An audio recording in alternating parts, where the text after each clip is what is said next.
आप सभी को जय मसीह की। लिखा है निर्गमन 33:14 में, यहोवा ने कहा है, मैं स्वयं तुम्हारे साथ चलूंगा, मैं तुम्हें रास्ता दिखाऊंगा। यह एक प्रतिज्ञा वचन है जो प्रभु हमारे लिए कहते हैं, मैं आप तुम्हारे साथ चलूंगा और तुम्हें विश्राम दूंगा। यह विश्राम शारीरिक और मानसिक विश्राम को दिखाता है।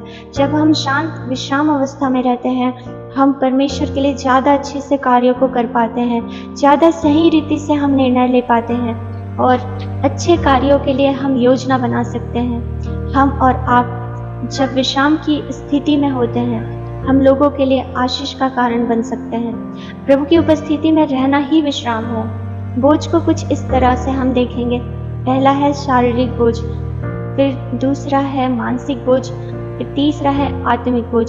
शारीरिक जो बोझ होता है वो संसार का बोझ होता है, जिसे हम उठाते हैं, कांधे पे लेकर चलते हैं। बोझ जिसमें मेहनत लगती है, ताकत लगता है, ऐसा बोझ शारीरिक बोझ है जिसे एक व्यक्ति उठाता है। मानसिक बोझ वो है जो मन का बोझ है, जिसमें एक इंसान जो है वो टेंशन लेता है, परेशानियों को सोचता है और मानसिक टेंशन लेकर के उसे सुलझाने की वो कोशिश करता है।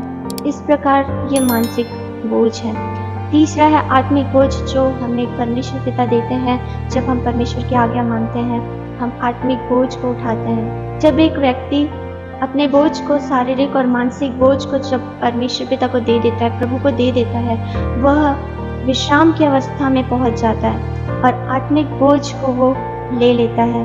उनके लिए जो व्यक्ति आत्मिक है, यह बोझ जो आत्मिक बोझ है सरल और हल्का होता है, लेकिन सांसारिक व्यक्ति के लिए और जो शारीरिक व्यक्ति होता है उसके लिए यह बोझ बहुत ज़्यादा वजन और कठिन हो जाता है। और आत्मिक बोझ उठाने पर एक व्यक्ति जो है परमेश्वर के बोझ को जब उठा लेता है, दूसरों के लिए वो आशीष का कारण बन जाता है। हम देखते हैं भजन संहिता 1:3 में, वह उस वृक्ष के समान है जो बहती नालियों के किनारे लगाया गया है और अपनी ऋतु में फलता है और जिसके पत्ते कभी मुरझाते नहीं। इसलिए जो कुछ वह पुरुष करे वह सफल होता है। परमेश्वर पिता का वचन इस प्रकार कहता है कि प्रभु के लोग ऐसे होते हैं जो जल के किनारे लगाए हुए वृक्ष के समान होते हैं, जिनके पत्ते कभी मुरझाते नहीं और वो हमेशा फलवंत होते हैं।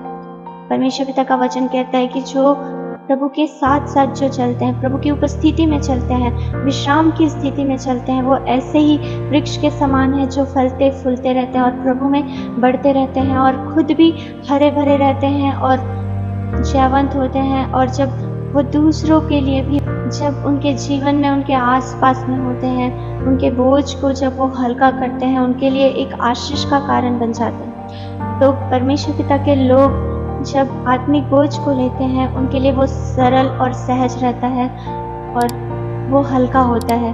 और ये बोझ को जब वो दूसरों को बताते हैं, वो आशीष का कारण होते हैं और वो विश्राम की अवस्था में चले जाते हैं। परमेश्वर पिता की उपस्थिति अनंत विश्राम की अवस्था में लेकर जाती है। आप सभी को जय मसीह की।